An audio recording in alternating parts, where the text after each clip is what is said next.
오늘도 값없이 베풀어 주시는 하나님의 끝없는 은혜를 누리며 승리하는 국민의 모든 분들이 되기를 소망합니다. 세상의 사람들은요, 불확실한 미래 때문에 걱정, 근심하며 살아갑니다. 하지만 성도는 한 가지 사실을 분명하게 믿고 살아가죠. 그것은 주님이 모든 것을 만드시고 우리의 삶을 이끌어 가신다라고 하는 겁니다. 이 사실을 믿는 성도들은요, 상황과 형편이 어떠하든지 초조해하지 않고요, 안정을 누리며 평안하게 살아갈 수가 있습니다.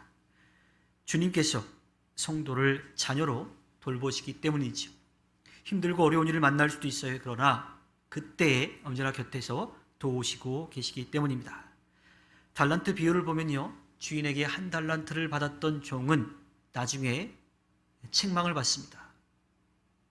주인이 그 종에게 원했던 것이 있었기 때문이죠. 이미 종이 받은 것을 부지런히 잘 활용해서 그에 맞는 열매를 거두기를 바랬던 겁니다. 그런데 종은 그러한 주인의 마음을 알지 못하고 그저 손해봤다가 괜히 혼날까봐 얌전히 땅에 묻어놨다가 오히려 더 혼이 나는 그런 결과를 얻게 되었습니다. 성도는 미래를 걱정하며 움츠려드는 것이 아니라 주님께서 함께하고 계심을 믿고 담대하게 나아가야 합니다. 우리는 미래를 알지 못하는 한계를 가진 존재이지요. 또한 자연도 마찬가지입니다. 그 자연 앞에서 우리는 한없이 약한 존재인 거지요. 따라서 우리에게 있어서 가장 뛰어난 지혜는 이 세상을 만드시고 우리의 삶을 이끌어 가시는 주님을 믿고 의지하는 것, 그분의 뜻을 따라 살아가는 겁니다. 세상의 사람들은 이것을 결코 이해할 수 없어요. 왜? 자기들에게 주어져 있는 삶의 자리를 열심히 지켜가면 그로 얻은 것, 그것을 누리면 된다고 생각하기 때문이지요. 하지만 우리는 예측할 수 없는 그 미래 가운데에 언제나 가장 좋은 곳으로 채워주시는 주님이 계심을 알고 있습니다. 그리고 그 불확실한 미래에 가장 좋은 대비는, 또 가장 안전한 대비는 모든 것을 아시고 하실 수 있는 주님을 믿고 따르는 것, 그분을 인정하고 그분의 말씀에 따라 살아가는 것임을 알고 있지요. 이러한 고백을 다시 한번 우리의 마음속에 다짐하고 주변을 한번 돌아봅시다. 그러면 우리가 볼 때는 안 좋은 일인데, 우리가 볼 때는 힘든 일인데, 우리가 볼 때는 안 된 일인데, 오히려 하나님의 뜻 가운데에서는 그 일들이 우리를 위한 일이고 또 이 세상을 위한 일임을 우리는 분명하게 알게 됩니다.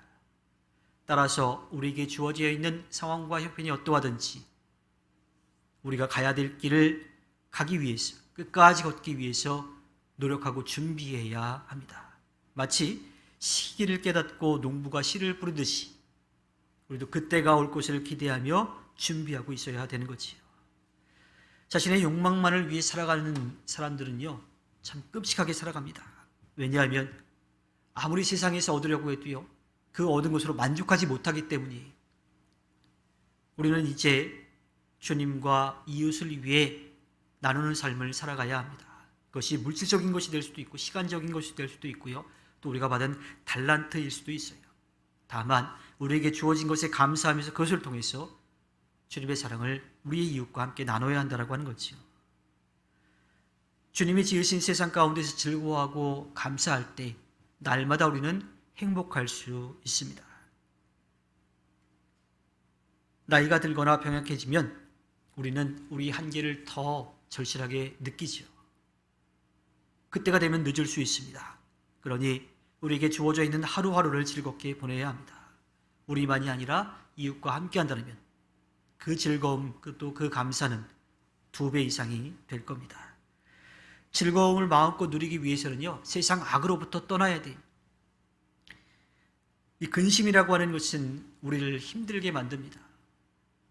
믿음의 사람들에게 있어서 걱정, 근심은 필요하지 않고요, 만약에 힘들고 어려운 그 순간을 맞이했을 때 우리가 해야 될 일은 기도인 거죠. 하나님께 모든 것을 맡기며 나아가는 겁니다. 근심과 걱정은요, 우리의 삶을 곤고하게 만들 뿐이에요. 그리고 상황을 왜곡해서 우리를 불안에 떨게 만듭니다. 그러한 상황 가운데에서 하나님의 뜻을 알지 못하고 악을 행한다면 더더욱이 더 힘든 삶을 살아갈 수밖에 없지요. 우리는 모든 즐거움을 잃어버리게 되고요, 또 하나님의 심판을 피할 수 없습니다. 우리는 때때로 잘못한 것에 대해서 좀 잘한 일 하나로 그걸 좀 덮을 수 있을 거라고 그렇게 생각하기도 해요. 그런데 공의와 정의의 하나님 앞에서는 우리가 한 착한 일로 우리가 행한 악한 일을 덮을 수 없습니다. 오직 우리에게 은혜를 베풀어 주시는 주님께 모든 것을 맡길 때, 또 숨김없이 고백하며 회개하며 나아갈 때, 그때에 비로소 용서받을 수 있는 거지요. 공의로우신 주님을 기억하며 이 땅에서 주어져 있는 그 일들을 책임감 있게 살아가야 합니다. 주님을 진정으로 의지하는 사람은요, 결코 방종하지 않아요. 교만하지도 않습니다. 내가 무언가를 하려고 하지도 않아요. 하나님께 맡기며 나아가는 거지요. 주님께서 허락해 주신 오늘 하루를 살아갈 때 모든 것을 아시고 모든 것을 하실 수 있는 주님 앞에 겸손히 서서 주님의 뜻을 깨닫고 그 뜻을 이루어 주님 앞에 기쁨을 드리는 꿈미래 모든 분들이 되기를 주님의 이름으로 부탁드립니다. 기도하겠습니다.